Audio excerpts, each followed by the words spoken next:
Antiques Roadshow on PBS doesn't get much love in the Nielsen ratings. Where else can you find out how much your great-grandmother's World War I era baby bib is worth? eBay! True, but where else can you watch your great-grandmother find out about the value of that baby bib? They have everything on the show and then some. Pieces range from art, historical relics and baseball cards to medieval relics, documents, and even art projects from high schoolers in the 1970s. Wait, what? Apparently, expert Stephen Fletcher of the show made an absurdly wrong evaluation of $50,000 on a grotesque face jug he thought was from the early 19th century, but in reality was made in the 1970s by a high schooler in art class. Fletcher went on to say, while evaluating the piece, you even see a little bit of, like, Pablo Picasso going on here. PBS later redacted the $50,000 value to a more reasonable $2,000 once they got word on the actual origin of the jug. Did you hear that, Mom? All those mediocre ceramics you've been hoarding around the house just might be mistaken for 19th century art.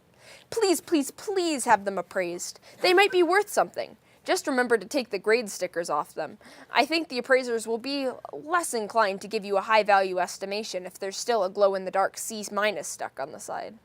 Big news for the gaming industry as Xbox's parent company, Microsoft, releases a statement announcing that they will be supporting cross-platform play between Xbox One and Windows 10 games that use Xbox Live, as well as enabling developers to support cross-network play. Excuse me, I'm very sick, but they made me come.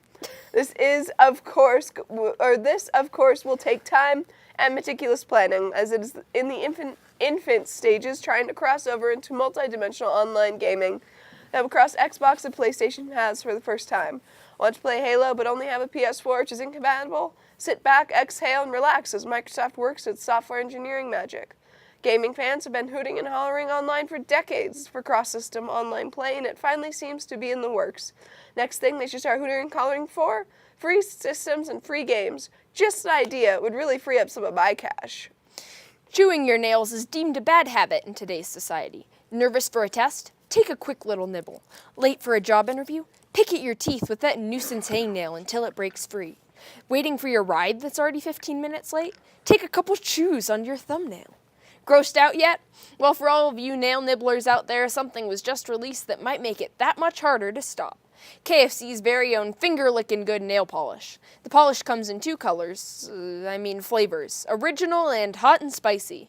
The polish is formulated using natural ingredients and acts exactly like any other nail polish, allowing you to lick them again and again and again. Thankfully for me, I grew out of my fingernail chewing phase a few years ago. Come to think of it, I'm horrified at the idea that some people will be using this polish for their toes. KFC, it's toe-licking good. Driving around Denver, I have noticed the growing influx of drivers. Not just drivers, but awful drivers. I'm finally coming around to feeling some empathy for California drivers, who have to deal with this sort of madness daily. Such madness that has led engineers to the idea of a transportation by tube. A team of engineers led by none other than super inventor Elon Musk have created the idea of the Hyperloop. Hyperloop is a track system of magnetic tubes that would be able to transport people and goods at over 400 miles per hour.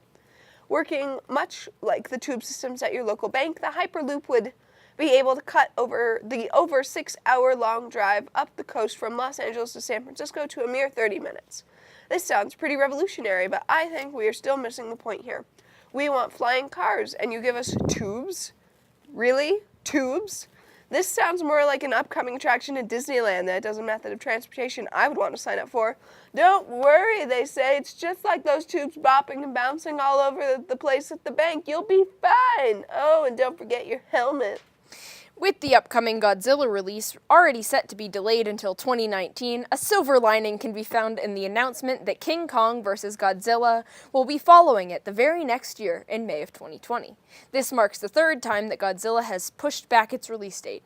Originally, it was set to hit the silver screen during the holiday season of 2017, then to the summer of 2018, and now it is slated for a spring 2019 release.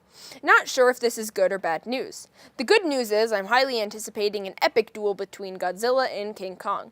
The bad news is I think I will have to wait so long for it to come out, I might as well plan on seeing it with my great-grandchildren. Our national government is warming up to the idea that nerds do, in fact, rule the world. Secretary of Defense Ashton B. Carter just paid his 4th visit to the Valley. Fittingly, he spoke near Google's headquarters and talked about the importance of putting artificial intelligence, or AI, in our nation's weapons.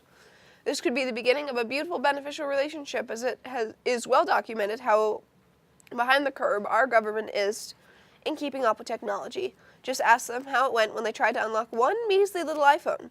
With Silicon Valley and government leaders working hand in hand, this could lead to a smarter and more efficient online infrastructure nationwide. Not to mention the implications this could, and almost certainly will, have on our military and the further development of innovative tactics like drone warfare. Here's a thought. Instead of wasting everyone's time flying back and forth for these nice little check-ins with Silicon Valley, why not just hire these people in the first place?